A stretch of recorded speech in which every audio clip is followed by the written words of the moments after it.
د ننګرهار کوټ ولسوالۍ اوسیدونکي د ناوړه دودونو مخنیوي په هکله د امیر المؤمنین حفظه الله د فرمان هرکلی کوي. د کوټ ولسوالۍ دیني علما وایي د ولسوالۍ کې د دیني علماو له لورې په خطبو او مځایونو کې ولسونو ته د ناوړه رواجونو د نه پاللو په هکله عامه پوهاوی ورکړل شوی چې تر ډیره وسره ولسونو غیر شرعي رواجونه پرېښي دي.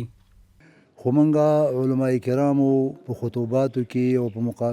مقبرو کې او په نورو جامعو کې د دې مخنیوی کړی دی او مخ په وړاندې تللي په دې کې انشاءالله دا موږ ختم کړي دي، نشته دی او نه به کېږي، ځکه د اسلام د نظر نه، د الله د کتاب د نظر نه، د حدیثو مبارکو د نظر نه دا شی حرام دی، دین کې بند دی، شریعت کې بند دی، غرایم حدیث بند دی. نو په دې باندې موږ زوره شوې دا باینده کې په دې ملک کې نه وي، بیا خصوصا د کوټ ولسوالۍ کې دې مسؤل یو خامخا به موږ په وړاندې وړو تر څو دا بالکل ختم کړو.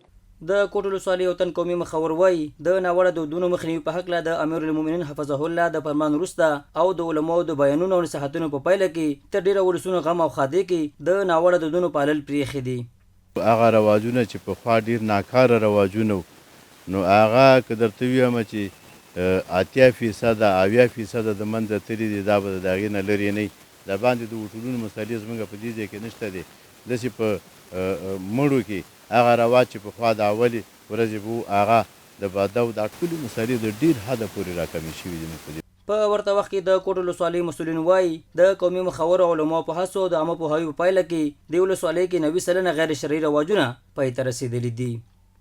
نو د کوټ ولسوالۍ کې د امیر المؤمنین حفظه الله ورعاه فرمان چې راغلی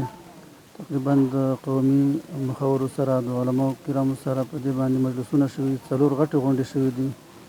بیا قومي مخورو په دې کې یو پرېکړه لیک لیکلی چې دغه څومره ناسم رواجونه دي په دې باندې ولسي ناغې چې دي هغه پېښې دي